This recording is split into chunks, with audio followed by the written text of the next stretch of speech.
apụ bụ ndị Igbo ha niile na-asụ Imo steeti. Ndị be anyị bịakwanụ nụrụ ka ndị mburu si wee bulu Okwuluọra na ụmụaka nke dị n'Imo steeti ebe ọ jere ka enyere nwatakịrị a na-ayakwa n'ọya umeju aka ka ndị Igbo tụọ ego ka azọkwanụ nwatakịrị a ndụ.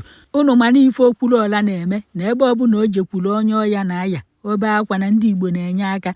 Onya ka o jechalụ nke anụnwa n'Imo steeti wee na-anata ndị mburu wee burie wee tichasị Okwuluọra ma moto ya ma foonu ya ma ego niile dị na bankị ya. Onya ka Chineke napụtara Okwuluọra n'aka ndị ntọrị mmadụ o wee pụta ebe a wee sị ka ọ kọọrọ ụmụ Igbo ife ọ gabigara n'ụmụaka nke dị n'Imo steeti. Onya ka ọ na-akọzi nya bụ ife ndị mmadụ wee jee na kọmentị na-akpọrọ Okwuluọra sị na ọ na-asị asị na ọhụ na ụmụaka ka a na-agburi ya na ya kwuo eziokwu ebe ndị ntọrị nọ wee tọrọ ya na ọ ya ayọ ndị ụmụaka mgbaalụ na ụmụaka bụ obodo jụrụ oyi obodo dị mma na o nweghị ife na-eme ebe ahụ na Okwuluọra pụtara n'ihu akwụkwọ ka okwu tọọ afa ndị vileji ahụ wee sị ka njụ ahụ na Okwuluọra na bụ ụmụazị ka ọ na ọmazị ebe ndị ntọrị mmadụ nọ wee tọrọ ya. Onye ka Okwuluọra kwuchara ife onye nke a na-akpọ nọ nso nkwa wee fụnya bụ ife wee sị Okwuluọra gịnị ka o jebere vileji ya ime ọ na ọma na vileji ahụ bụzi obodo ndị mmụọ na-aga aga na ndị bụ egbe na mma n'ọfa jizikwa n'obodo ahụ. Unu makwa na ọgbọ kwọsọ ọsọ n'Imo steeti na Abia steeti ka nya bụ ife dị na-enwegokwa ya na Anambra steeti ebe ndị bụ egbe chụpụrụ ndị vileji chụpụ ndị kọmuniti ma kpachikọrọ nya bụ obodo wee na-ajụ ọwụpụ aka ndị Igbo ya eji wee jụọ Ụmụahịa. Ofu onye nọ na kọmentị sị na ndị Igbo na-afụzi ya na mgbe ọ na-ebido n'ọkwa onye ọbụla na-ajanye alụfa na kịta anọ set ya na mmiri amabagokwa n'efi n'anya na ndị Igbo na-ebezikwa anya afa na afa na-ebekwa anya afa mma hapụ unu ka unu ga-ife Okwuluọra kwuru ka o si wee jee. Okwuluọra nwanne m ndụ ka wee befa hapụrụgo ndụ ya akpatakwana nya bụ ego enyemaka ga ya egbukwa n'ọkwa enyemaka ka ije ka inyelụ mmadụ. Esi m ebe a na-akpọ ụmụaka n'Imo steeti wee bata na Njaba local government area. Biko take a time and share this video maka ife o ji eme onye ihe mee ọkọ bụ ka ọ rapụ ime onye ọzọ. Adị m tensed so m eji ya nwayọ. Ị na-anya ebu m ihe a n'aka agwa m unu na enwe m sleeping problem. Ebu m ife a n'aka day before yesterday agbasịa m ọgwụ ụla. So ngwa ndị be m dat na ị ga-eji Imo steeti onwe gbọmbọ ya na-akpọ Chinechere ma ama m onye ọ line o ji eme dialysis adịgo deti and ọ bụ na line a adị deti ọ na-ebinye mmadụ infection. Afụgo m daga ifụkwu ya mweta fon nọ mbịa n'ịntanetị kpọọ ya ọ dị aga maka na ọ na village ka ọ nọ. Mfụkwa dị guy onwe one guy bi n'Enugu a na-akpọ Franklin Awuzie onye Imo steeti ọ ya nwa na-epost maka na Chinechere m that boy atagbugo onwe ya n'afọ the only child ka ọ ba na mpi ya nwụ last year.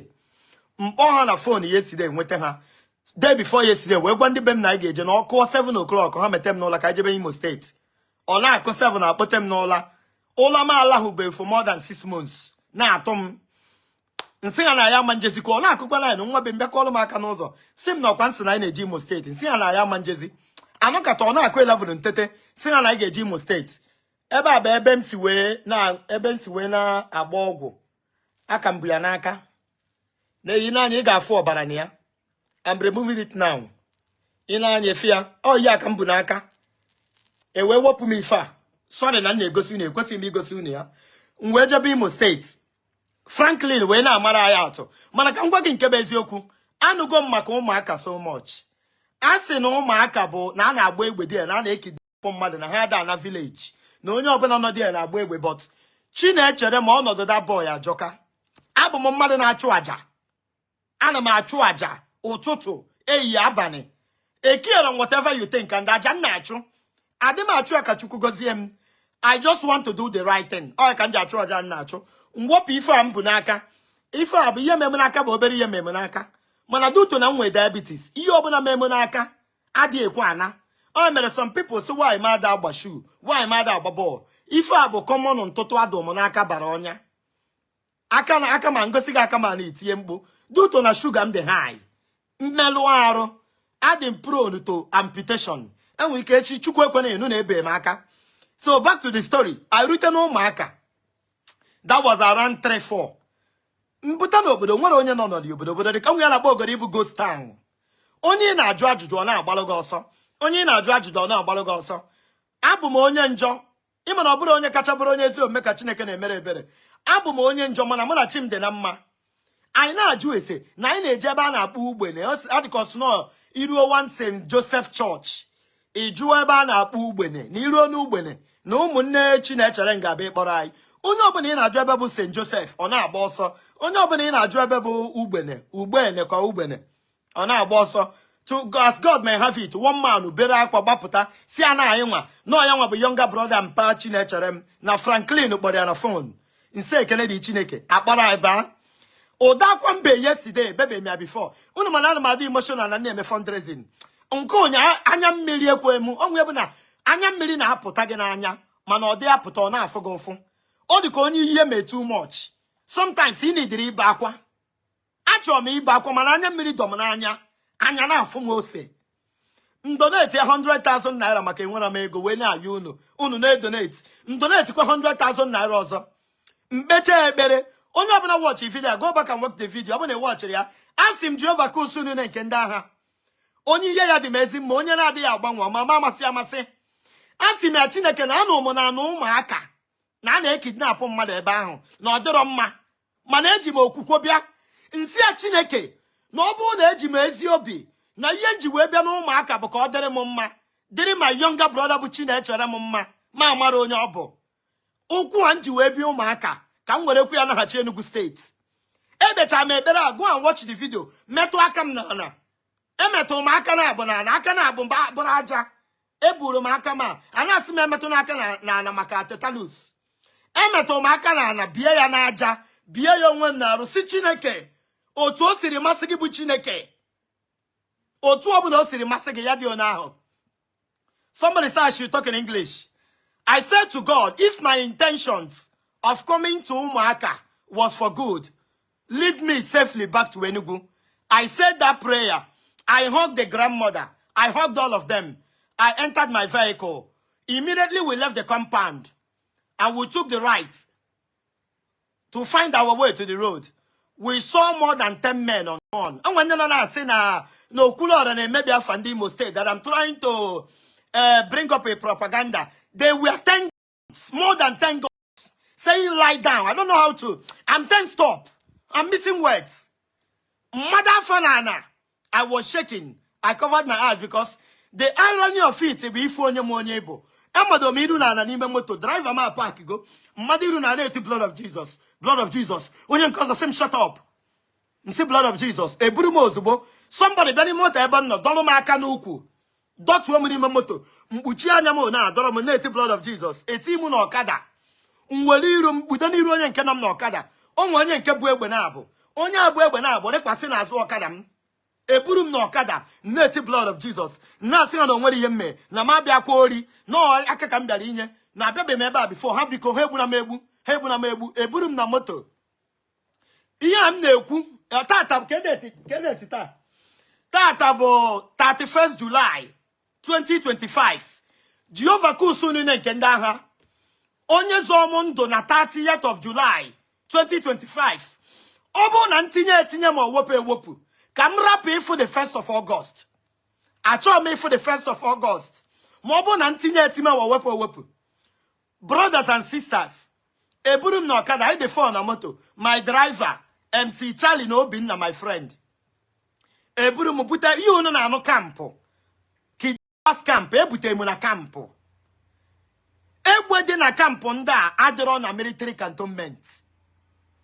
Egbe dị na kampụ ndị a adịrọ na military cantonment. Ana m ayọ ha biko, can you please see my eyes? Achọọ m ka onye m bụ fụ m ma ọ ka m fụ onye m maka hapụ ịgbagbu m. The truth is that I don't want to die.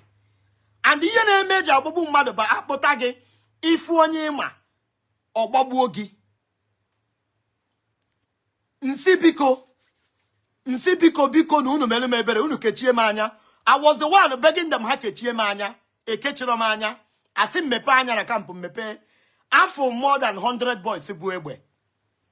Afọ m eji m anya mfu ọnwụ m. Enwe ndị jicha mma na ọma n'akụkụ. Anọzi m na-eche ka e were mma. Asị m na a ga-eji mma gburie my skull. Ihe na-echezi bụ asịgo m Chineke ekpere ahụ mkpe. Asị m Chineke otu o si masị gị. Ọ bụrụ na ọtata bụ July 30 ga-abụ my last day on earth. Nsi Chineke ọkwa ịma na enwe m nne nwere ofe ụkwụ. Ọkwa ụma ha we struggle biko. Nsi Chineke na-edo m my mother anya. Ụmụnne m console ha. Ono ọbụna o si dị to the glory of God.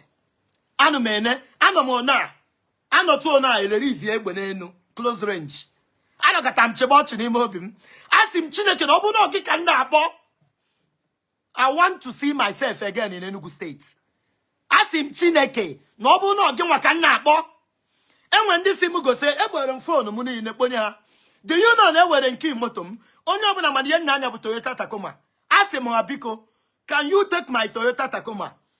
Moto m nwere security. Mụnwa mechiri anya je gosi ha security dị moto. Si ha biko, unu nwee ike iburu moto a ka m were ụkwụ gbapụ ụzọ je maa ka m esi nweta onwe m na Owerri naba. I surrendered my moto. I surrendered phone m niile. Si ha na password phone m niile. Were phone m niile buru my moto rapụ m. Nna Chineke dị egwu. Unu mana onwere onye metụ m aka n'alụ. Ị mana onwere ofu onye ka m mepere anya mfụ na half of ndị kidnapụrụ ọmụmụ onye mbụ. Ha na-asị onwe ha na onye a bụ Okwuluọra ndị Igbo, na onye a bụ ezigbo mmadụ, na onye a na-enyere ndị mmadụ aka. Ihe niile anọ n'ụmụaka na Njaba local government area of Imo State. Enwere ofu mkpụrụ onye metụ m aka n'arụ. Ana m agwa gị eziokwu. Ha were ego niile m nwee. Ha kpọrọ m jee na POS. I was taken to POS wekọrọ ego niile m nwee. Even ego niile ahụ nwee eji m obi m niile wee nye gị ya. Ewere m ego m niile nye ha sị na biko buru unu moto m. Unu ewere ego m niile buru unu moto m chiri fonu m. Ofu ihe ka m na-ayọ ha. Asị m ha biko meelu unu m ebere. Abụ ihe niile abụ ndị Igbo. Please, ndị a bụrụ ndị Awụsa Fulani. Ịma ndị be anyị na-awọrị onwe fa. Oge asị kwe m na Fulani adịghị eme ihe n'ala Igbo. Ndị na-apụ mbụ bụ ndị Igbo. Ha niile na-asụ Imo steeti. Ọ bụrụ na onwe onye nọ di ya na-abụrụ onye Imo steeti ma na onye bigo na Owerri ma ọ bịa n'Imo steeti na-asụ Imo steeti. Ihe m na-eche bụ ka akụọ m ihe. Abịa chukwuba anyị na asị na kọmanda ga-abịa. Asị ka onye bụ onye isi. My driver si na ọmụ bụ ọga. MC Charlie si na ọmụ bụ ọga. The other guy si na ọmụ bụ ọga. Akpọrọ m jebe somewhere. Timu na ọkada. You can imagine ebe onye bụ gị na ọkada nye egbe n'onu nyara egbe n'aka. Onye nke nọ gị n'azụ nyara egbe. Ọkada ete ọzọ. Ihe nọ na-akpọ blood of Jesus have mercy on me. Ana m ekwu ya n'obi m. Blood of Jesus have mercy on me. Blood of Jesus have mercy on me. Blood of Jesus. Nsi Chineke na ọ bụ na o nwe chi ọzọ mma. Ya zana m. Ọ bụ na ị bụ onye Igbo ebe ọ bụla ị nọ nsogbu dị. Egbe m fụrụ yesterday. Ndị bụ egbe a bụ ụmụ okorobịa. Some of them atọ m ha atọ. Egbe a ndị a ji n'aka ka a ga-esi nata gị ya. Ebe bụ nwa bụ Okwuluọra ji pụta alive. Onye ọzọ ji ọpụtakwa na alive. Ndị a na-agwa gị nwecha akampụ. Onye ọbụla bụ onye ụmụaka gwa onwe gị eziokwu. Ụmụaka bụ ghost town. Ndị niile bi na ụmụaka agbafusigo. There is no way you can ndị nọ n'ụmụaka bụ few people na-eme POS. And they have no deal. Whatever happens, they take. Anọ m dị na-ekpe ekpere. Eburu m bupụ. Je weta ego niile dị na akaụntụ m. Ibi nwoke m bata na Owerri yesterday, ihe nji na akaụntụ m bụ 2,000 naira. Ọ bụrụ na onwe onye chọrọ inyelu mmadụ aka kịta. Ọ bụrụ na ị na-achọ to help me before. Ọ kịta ka ị ga-help him because echeki BP m na BP m dị very high. Ewere ego m niile. The truth bụ na ndị a bụ kidnappers. Ka anyị gwa onwe anyị eziokwu. Adị m asọ mmadụ anya. Chineke sigodi na ọnya ya bụ my final day. So be it. One thing must be a man. Ndị a kidnap m ụnya bụ ndị Igbo. You need to know this. Ndị Awụsa na-akpa mkpara n'Igbo mana ndị mere nke a bụ ndị Igbo. Ndị kidnapụrụ m bụ ndị Igbo. Ha niile na-asụ Imo steeti. And ama m na ha na-watch video. After ka ewere ego m akpọta m before commander. Commander bụ a very young man. Onye bụ commander ha mara mma. These boys na-agwa gị adịrọ ka ndị ara. These boys dey fresh. These boys are looking good. The issue now is ndị ụmụaka, ndị Njaba, ndị Ọlụ, ndị Imo State, ndị Igbo. How do we recover these guns? Egbe dị ebe ahụ dị too much. Arụsị dị ebe ahụ dị too much. Ọgwụ agwọrọ agwọ dị ebe ahụ dị too much. Agwọrọ ịnọrọ ebe ahụ na-anụ isi ọgwụ. Ite ọnụọ ife ọgwụ agwọrọ agwọ. Ife a bụ ụmụ Igbo. Ife a bụ ụmụnne na-egbu nwanne ha. Nke a bụrụ Awụsa Fulani. Afụrụ m ọnwụ m n'anya. Asị m Chineke na gị nwa napụta ọkwa Silas ka ọ napụta Paul and Silas. That you will surely deliver me. Anasị m ego m niile. M sị na enwe ka anyị ga-esi naba. Buru m moto. Kwunu ma moto nna anya. Asọrị ndị amụ moto m. surrender phone m niile so ihe nchọrọ iji wepụta bụ isi m.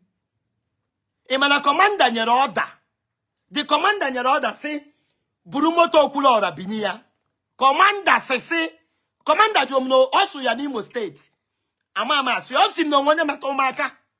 Nsị ya n'osa enwe ike iche ka atọ m commander ahụ atọ. Mana ihe nwoke bụ n'ukwu.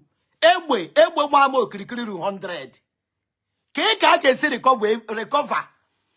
I don't know how to exaggerate. No matter how trendy it is in the military or whatever. Ịbanye ụmụaka inwe problem. Ihe njekwu ya bụ mmadụ kpọọ gị echi gị bịa wede n'ọlụ agakwana. Mmadụ kpọọ gị bịa wede na nja bụ agakwana. Ebe ọbụla mmadụ kpọọ gị bịa occasion ma burial ma bridal shower ma traditional marriage. Jụkwa ese. Ama m na nsogbu dị n'ụmụaka. Mana achụ ma eji m onwe m chụwa aja. Ka Chinechere m wee dị ndụ. Onye maka nji wee jee ụmụaka. Ana m achị na kpee ekpere si Chineke na ọ bụ gị nwa bụ onye kere ụwa. Nsị na ọ bụ na gị nwa bụ Jesus Christ of Nazareth. Jehovah Adonai, Jehovah Sikeno. Gị gosi m ya tata. Commander, onye nke ọzọ buru akpa m passport m dị there. My international passport dị there. Ọ sị buru ya bunye m mụ mena akpa m enene akpa m. Ọ bụ na passport m etozuru ezu. Ekporo phone m. Commander si gboro phone m kponye m ekponye m phone m. Osisi were si bunye m moto m. Eje reverse ya moto m binye m. Commander dinye mmadụ na-abụ ha buru ụzọ. Ha buru ụzọ ka m na-eso ha n'azụ. Na-enwe tim ọzọ nọ n'iru. Na ọ bụrụ na tim ahụ fụ m na a ga-open fire. Agbagbuchago m yesterday. Commander nyere order. Men ya na-abụ were machine dupu m na express. Na tim ahụ nọ n'iru. Na tim ahụ ada anụ ife. Na anụrụ ana sand moto m na ga fire because ụmụaka bụ ghost town. Enwere onye nọ there. Moto ahụ bịa dị strange to them. Chineke wee si n'ọnụ commander dinye mmadụ na-abụ. E wee soro anyị bukọta anyị bupụta anyị na express. Sa anyị gbazie express a direct. Na anyị gbakọta express a direct na anyị ga-apụta Owerri. Moto adịghị na fuel mejide m shishi. Ego niile m nwee gwụrụ agwụ. Akpọrọ m jee na POS ada atụrụ egwu na-analụ m transfer. Ife a na-agwa gị bụ business na ụmụaka. POS nọdụ ya bụ POS bụ ejide mmadụ. Enwere nke na-asị m be careful why making this video. Ọnụ nwa bụ na na-adịghị mma. Ọ bụrụ na ihe mee emume kwuru ya ka onye ọzọ mara ihe ka onye ọzọ were ya mụrụ ihe Chineke gba ọma ọkụ. Ndị a hapụrụ m n'ụmụaka onwere onye nke metụ ụmụaka. Half of them ma onye mbụ. Anasị m Okwuluora, God bless you. Onye nke sị m na m emego ihe ọma too much. Ndị ọ bụrụ na ihe ọjọọ mee m n'ụmụaka na ana Igbo ga-abụ Imo steeti ọnụ. Edupụta m na main road. Anyị nyara moto mana ejikịta ya pụta Owerri. Nsegburu ala chinyere Chineke aka enu. Si ya na enide nnupụrụ ya isi ya nwa bụ Chineke. Mkpọ ya ọzọ ya zana m oku. Funny enough, anọ na-apụ m mmadụ afọ na main road. Enwe ndị nọ na shop ha na-evidio ihe na-eme. Igbu mmadụ na-apụ mmadụ na ụmụaka. Ozi normal thing. Onwe esi m end the live session mara end ya. Igbu mmadụ na Njaba local government area of Imo State dizika. Ọ dị ka normal thing. Ọ dị ka ebe a na Enugu now. Ime mmadụ attack ndị mmadụ ga-agbapụta ke ihe ome. Mana anọ n'Imo steeti na ụmụaka mmadụ m afọ na ana buru m tii na ọkada. Onye ọbụla nọ na-evidio onye ọbụla na ọkụ nwere ife mee. Mma na agwọ nọ n'akịrịka. Ọ bụrụ na ife mee emume aka ọlụ gị ya ọ kwasị na onye mere mmadụ ka eji amụrụ ife. Ọ bụrụ na m abịa aka ọlụ gị ihe mee na ụmụaka na Njaba local government area of Imo steeti echi jee. Ife a mesịrị eruo n'ụtụtụ a. Pay attention to this part. Onye eji akaụntụ ya wee tụọ ego a bụ Ikechukwu Charles Obinna. Ikechukwu Charles Obinna bụ younger brother Mpa Chinechere m. Mpa Chinechere m nwụrụ na 14th May 2024, which is 12 months ago. 14 months ago. Younger brother ya bụ Ikechukwu Obinna Charles. That same people kapụ mkpụrụ that man n'ụtụtụ a. Emesim the fundraising. Si na biko, first thing tomorrow morning. Either na ha were Sienna or na ha book flight jebe Abuja. Chinechere m na anwụzi anwụ. Chinechere m na anwụzi anwụ enemi ya anya ineda boy anya ndụ adịghịzi ya n'anya. Ayogo m oya so much that na I can detect level of condition onye na ayo ya no. Chinechere m na anwụzi anwụ. Chinechere m bụ ofu nwa nwoke, Chinechere m bụ ofu nwa nwaanyị. Ọ bụrụ sọsọ kidney ka that boy na aya. Ọ bụ na o ruo ezigbo na ọgwụ ka a ga-agụrụ na ihe that boy na aya. Ayogo m oya and then me nete ndị oya. Therefore, I'm not a health worker. Therefore, but I want little things in ma. And when you na fear, I can predict or detect the level or how severe the thing there. Emmanuel Tutua, these boys sing na promo. Jeme dama anu Diego amere fundraising arrest. Ama muna ma. Poli oga bop tam na main road na that place. Anyara moto 1 minute full police checkpoint. Anyara moto 1 minute full military checkpoint. Police in or there, I'm in or there. I don't know why. I want you to know this fact. Police in on the road, checkpoint. Na narande mmadụ ego. Ndam in or there. Ndam in or like 2 minutes away from every yedi na no neme. Eluono totoa, Mr. Ikechukwu Obinna Charles. Onya to ego ni na account ya. This man buri ano totoa. O wende na internet asimu gosi evidence. Na apom no maka. And me gosi evidence me wetenu phone video bendi ki pomo. Ikechukwu Obinna Charles bụ onye ụmụaka. O ya nwa ka eme fundraising na account ya. Onye ọbụla bụ onye ụmụaka mara family nga yesterday. Onye ọbụla bụ onye ụmụaka ma family nga yesterday. Have you gone to the family to ask them if me yesterday? Hi, Jesus Christ of Nazareth. Emecha mbebe ebere si Chineke. Na amaghị m ihe m ga-eme. Ma ọ bụghị naanị ebere. Nsi ya Chineke ya chebe m. Afọ m ọnwụ m yesterday. Na. Ọ na-eme nkwukọta na ọ dị nke ọma dị ekwute. Ka ka isi wee rute ebe anyị nọ tata. Ụmụaka Imo State. Hi, Jesus Christ.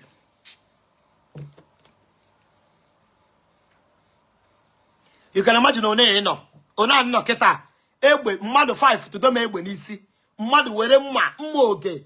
Mmadu were obejiri amami unu na akpe ya. Mmadu were obejiri na ọmụ na azụ sị m nọrọ na.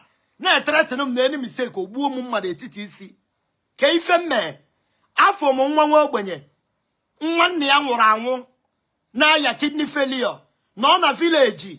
Mma nnukwu ya bekatara akwa ụnya anya mmiri che ịgbagbu m. Ka nnabazie Enugu ụmụ okorobịa ibe m jide m dobe m na ana nkịtị ka m nọ adị mmiri na ezo before you know eburu m buba n'ime ọfịa from ibuba m n'ime ọfịa eburu m buje na camp ana agwa m na camp ka nkụ how do we ndị ụmụaka ụnọ na village mmadụ si m gosi evidence m na-agwa gị na abụ na onye ahụ atụrụ ego na akaụntụ ya. The same people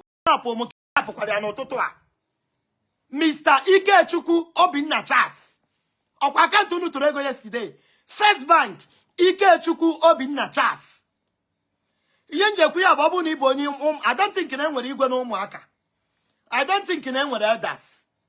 Boys bụ egbe a dominate go. Ndị na-achị na ụmụaka bụ ndị bụ egbe. Onye ọbụla tụkọ aka ọnụ mara na ihe a ga-eme. Atụgoro unu atụgo Chinechere m ego unu tụrụ dabo ya erika. Onye ma ndị anụ nwa na-akpa mbamba na ụmụaka ya ọha biko ka arapụ family Chinechere m ka akpọrọ Chinechere m jebe Zenith Medical and Kidney Center na Abuja. Ọ ga-abụkwa arụ, ọ ga-abụkwa kọs na atụchara ego niile a duto katakata duto gbagharịa Chinechere m nwụọ n'ụmụaka. Ọkụ ya bụ na amụọ nwa n'obodo ọnwụọ. Ọkụ ya bụ na arụ na-eme n'obodo. Ọkụ ya bụ onwe ndị be anyị na-akpọ nsọ anị. Onwe ya na-akpọ nsọ anị. Anyị na-egbukwe mmadụ. Esekpu m ana besa anya mmiri na ana kpọkuo Chineke si ya zaa ya ekpere.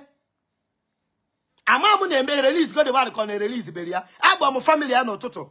Asị na ndị ahụ na-apụ mụ bịa kpụrụ dama na atụrụ ego na akaụntụ ya n'ụtụtụ. Afịa bụ Ikechukwu Obinna Charles. Ọ bụ na m akpọtara ya go to that video I ji tụọ ego yesterday. onye ahụ atụrụ ego na akaụntụ ya akpọrọ ya in the morning. All the family gwam na abịa abịa kpọrọ ya.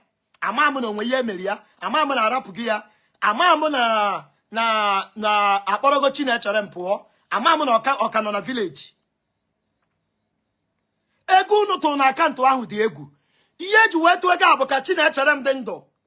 Onye ọbụla bụ onye ụmụaka n'Imo steeti na Njaba atụsi ego niile atụ. Ọ bụ maka egbe na mma unu na-ebugharị mere akpọrọ this boy. Ọkwụnụ fụrụ ụdị akwa nwa be yesterday. Ọ bụ na nwa be si akwa nwa maka wickedness unu. Na Christ. Ya yesterday. Ne Chinechere m aka.